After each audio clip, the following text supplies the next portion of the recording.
जर आपण बघितलं तर या महाराष्ट्रामध्ये मी ओपन चॅलेंज देतो, एक खासदार दाखवा, एक आमदार दाखवा जो 8 CBSE स्कूल मोफत चालवतो, जो 45 वाचनालय मोफत चालवतो, ज्यांच्या 10 ॲम्ब्युलन्स मोफत आहेत, ते अंध आणि मतिमंद मुलांना मोफत शिक्षण देतात, प्रत्येक गोष्ट मोफत दिली जाते, 25 लाख मुलांना वह्या पुस्तकं मोफत वाटली जातात. असा एक आमदार दाखवा, असा एक खासदार दाखवा, असा एक मंत्री दाखवा, मी तर म्हणतो असा एक महाराष्ट्राचा मुख्यमंत्री तरी दाखवा.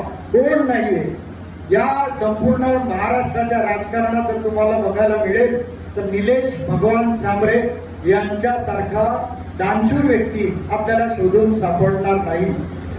ज्युपिटर हॉस्पिटलच्या धर्तीचं मोठं हॉस्पिटल त्यांनी एका खेड्यामध्ये उभं केलेलं आहे. किती मोठं पुण्याचं काम आहे. असं